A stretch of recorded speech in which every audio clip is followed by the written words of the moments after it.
काव्यखंड में पहला पाठ है कबीरदास की साखियां। पहले कबीरदास का जीवन परिचय।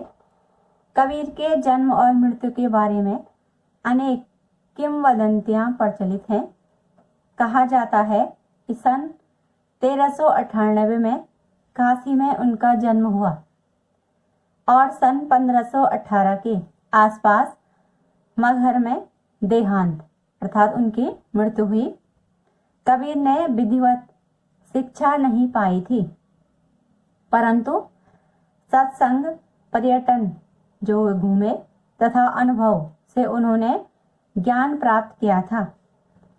भक्तिकालीन निर्गुण संत परंपरा के प्रमुख कवि कबीर की रचनाएं मुख्यतः कबीर ग्रंथावली में संग्रहित हैं, किंतु कबीर पंथ में उनकी रचनाओं का संग्रह बीजक ही प्रमाणिक माना जाता है। कुछ रचनाएं गुरु ग्रंथ साहब में भी संकलित हैं।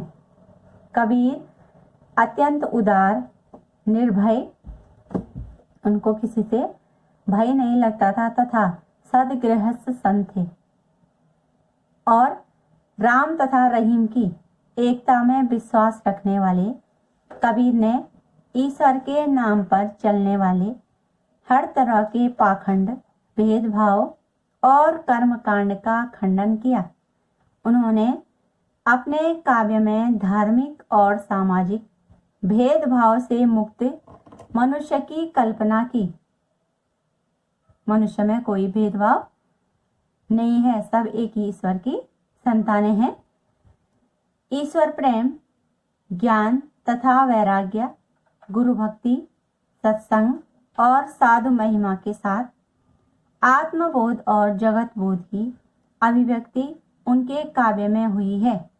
कबीर की भाषा की सहजता ही उनकी काव्यात्मकता की शक्ति है।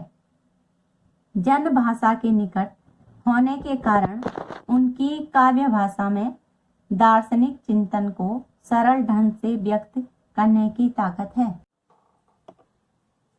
यहाँ संकलित साखियों में प्रेम का महत्व, संत के लक्षण जो साधु पुरुष होते हैं उनके लक्षण किस प्रकार के होते हैं, ज्ञान की महिमा, बाह्य आडंबरों का विरोध आदि भावों का उल्लेख हुआ है। पहले शब्द जो पद है में बाह्य आडंबरों का विरोध एवं अपने भीतर की ईश्वर की व्याप्ति का संकेत है कि अपने अंदर ही मनुष्य के ईश्वर व्याप्त होता है। तो दूसरे शब्द में ज्ञान की आंधी के रूपक के सहारे ज्ञान के महत्व का वर्णन है। कबीर कहते हैं कि ज्ञान की सहायता से मनुष्य अपनी दुर्बलताओं से मुक्त होता है, उसमें कोई भी जो कमियां हैं वो नहीं रह पाती हैं।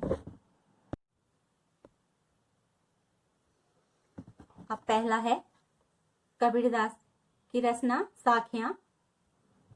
मान सरोवर सुवर जल हंसा केली कराही, मुक्ता फल मुक्ता चुगे अब उड़ी अनत न जाए। कबीरदास जी कहते हैं कि जल से भरे हुए मानसरोवर में हंस क्रीड़ा कर रहे हैं, खेल रहे हैं। हंसा केली कराही, हंस क्रीड़ा कर रहे हैं। मुक्ता फल मुक्ता चुगे अब उड़ी अनत न जाए। और वे मुक्त भाव से मानसरोवर में जल में से मोती चुग रहे हैं। उन्हें जल क्रीड़ा में इतना आनंद आ रहा है कि वे अब इस स्थान को छोड़कर कहीं और नहीं जाना चाहते हैं। अब उड़ी अनत न जाए, कहीं और वे जाना नहीं चाहते हैं। अर्थात प्रतीकार्थ हो गया कि कबीरदास जी कहते हैं कि प्रभु भक्ति में लीन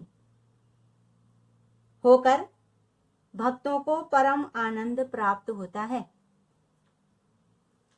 और वे सांसारिक लोभ मोह से मुक्त होकर के मुक्ति का आनंद ले रहे हैं। मुक्ताफल मुक्ता चुगे अर्थात वे मुक्ति का आनंद ले रहे हैं। अब वे इस स्थान को छोड़ करके, अब उड़ी अनंत न जाए, अब वे इस स्थान को छोड़ करके कहीं और नहीं जाना चाहते हैं।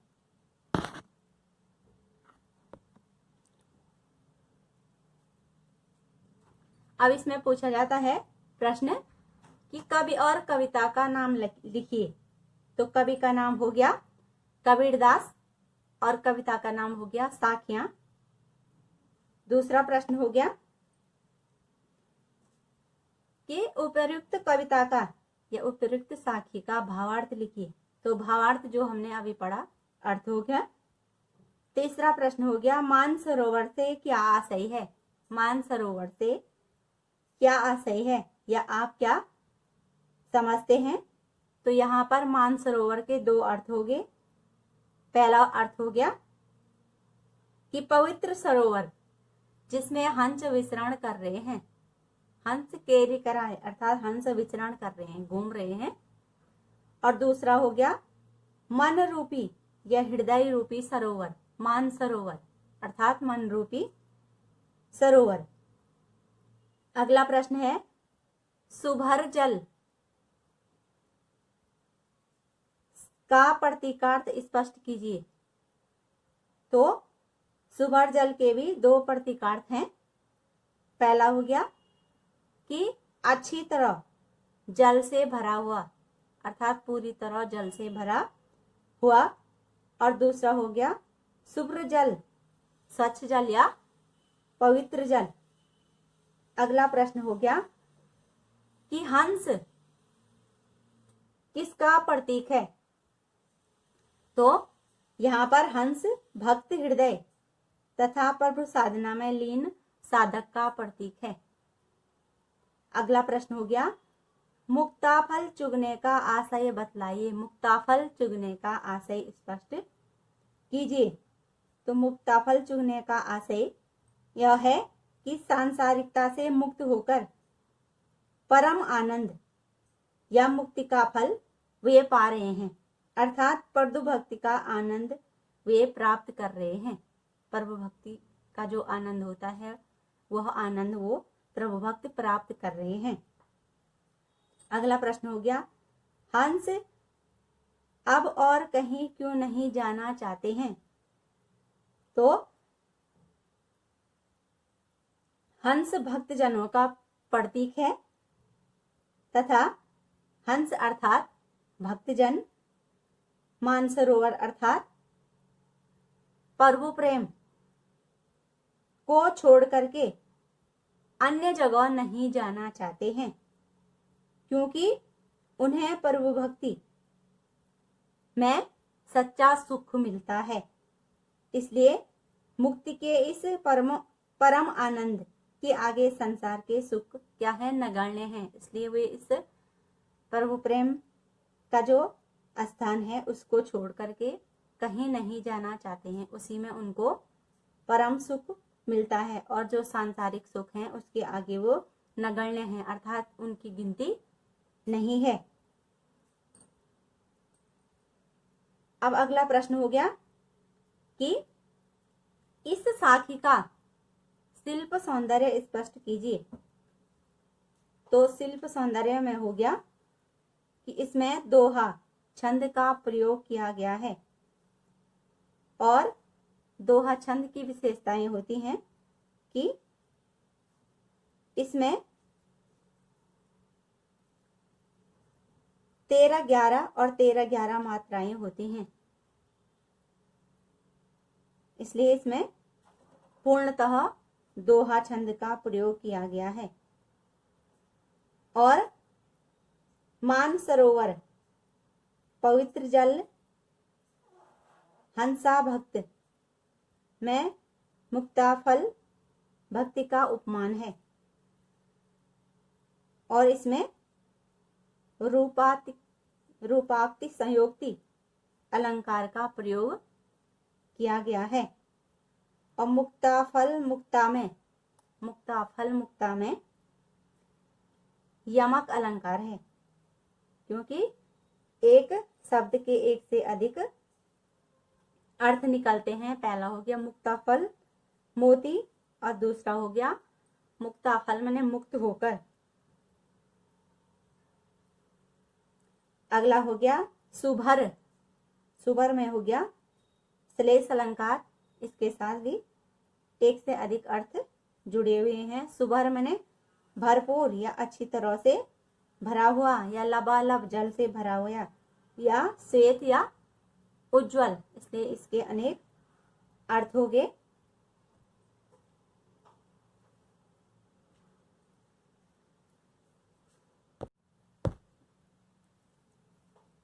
दोहा छंद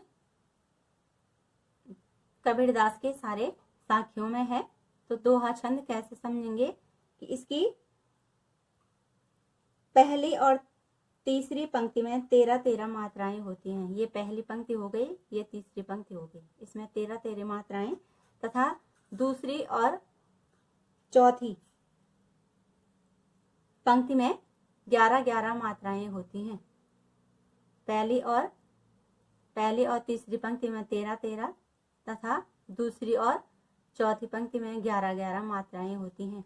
तो मात्राएं ये हो गई, इसको कहते हैं दीर्घ और ये हो गई लघु। तो गिनते हैं 1 2 3 4 5 6 7 8 9 10 11 12 13, ये 13 हो गई पहली पंक्ति में। दूसरी में 1 2 3 4 5 6 7 8 9 10 11 मात्राएं हो गई। इसी प्रकार इसमें 13 और 11, इसलिए इसमें दोहा छंद हो गया।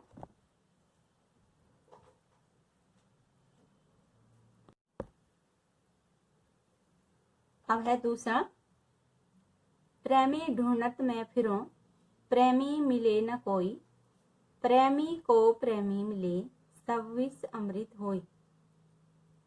कबीरदास जी कहते हैं कि मैं किसी सच्चे प्रभु प्रेमी भक्त को ढूंढने निकला, ढूंढत में फिरो, ढूंढने में निकला, प्रेमी मिले न कोई, लेकिन मुझे अनेक प्रयास करने के बाद भी उस प्रभु भक्त प्रेमी के दर्शन नहीं हो सके, उससे मेरी भेंट न हो सकी।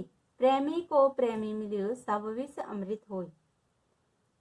और जब मुझे सच्चे प्रभु भक्त प्रेमी मिल जाएं तो संसार का पाप, वासना और मलिनता तथा जो सद्भावना है वह भक्ति रूपी अमृत में परिवर्तित हो जाए।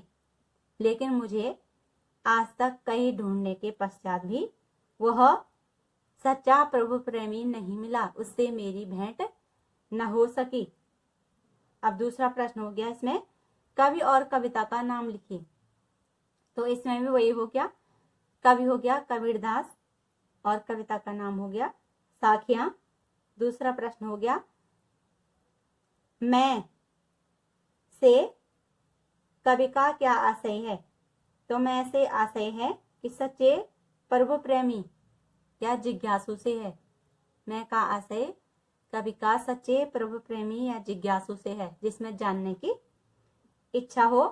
अगला प्रश्न हो गया, विष और अमृत किसके प्रतीक हैं। विष अमृत हो, ये किसके प्रतीक हैं। तो विष हमारी वासनाओं, दुर्बलताओं और पापों का प्रतीक है, जबकि अमृत भक्ति, मुक्ति, आनंद, पुण्य और सद्भावना का प्रतीक है। अगला प्रश्न हो गया, प्रेमी मिलने में क्या कठिनाई आती है। तो प्रेमी सच्चे प्रभु भक्त कम ही होते हैं, इसलिए वे आसानी से नहीं मिल पाते हैं। प्रेमी मिले न कोई, अर्थात सच्चे प्रभु भक्त कम ही होते हैं, इसलिए वे आसानी से नहीं मिल पाते हैं। अगला प्रश्न हो गया, विष अमृत कैसे बन जाता है।